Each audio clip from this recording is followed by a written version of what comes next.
Addiction is far more common than what we realize, especially for those of us in the church world. I think sometimes that we don't understand fully what's going on, but I think also in the general population.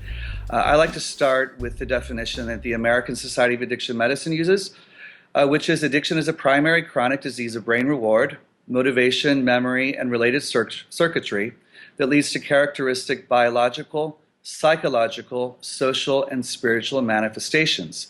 I think what's really interesting about that definition is that there's no mention of alcohol or amphetamines or benzodiazepines or cocaine or any substances. The definition is all about that this is a chronic disease. In other words, it's ongoing, it's progressive, and it's about how the reward or how the brain receives rewards, how the brain is motivated, how our memory is affected, and basically the circuitry of the brain. And I also think it's fascinating, especially for those of us in religious or even spiritual communities, is that the American Society of Addiction Medicine includes that this disease has spiritual manifestations.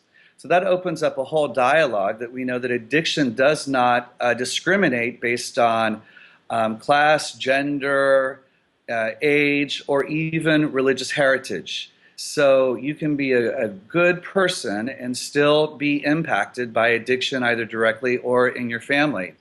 It's estimated that approximately 1 in every 3 Americans has a diagnosable addiction. To me, that's pretty staggering. 1 in 3. So we might say, well, 1 in 3, well, I got to know somebody. The breakdown is roughly, from statistics that have been compiled, 10% struggle with drugs and alcohol. 6 to 11% struggle with sex addiction, which we would call a process addiction. 7 to 8% have some form of food addiction. And sometimes those get a little harder to define because also there's that overlap into mental health disorders as well. It's said that 1 to 2% of Americans struggle with pathological gambling, and 4 to 6% have compulsive shopping issues. So if we expand our understanding of addiction, that it's not just alcoholism, but it's anything that we use to self-soothe that becomes compulsive and obsessive for us, that we can't stop doing what we do, that we self-medicate, that we numb out our emotions with a substance, whether it's prescription medication or whatever it is. Even with that, we know that the opioid epidemic is out of control in this country. We know that there are people who have huge issues, and most of these issues happen behind closed doors, and we never know. We might see behavioral issues in our loved ones, but sometimes these behaviors and these addictions are very well hidden.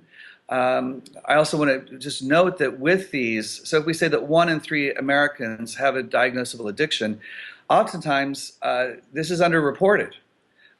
So even if they're 10% with drugs and alcohol, many people just don't tell the truth because of shame. And when we feel ashamed, what do? We hide.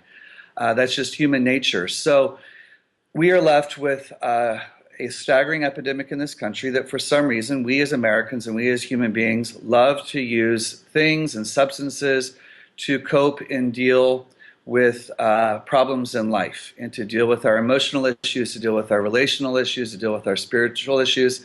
And oftentimes this sort of rewires the brain.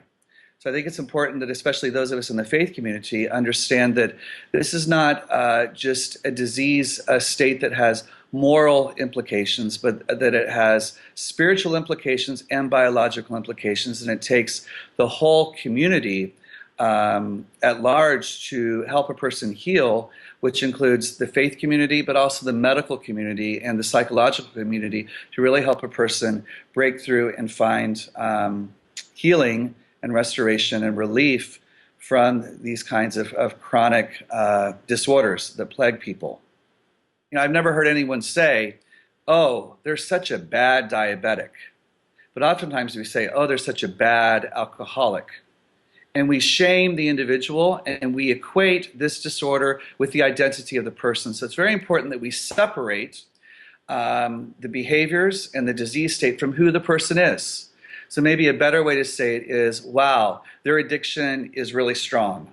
or they have their alcoholism is really playing out strongly right now in separating who that individual is from what's occurring in their life at that particular moment.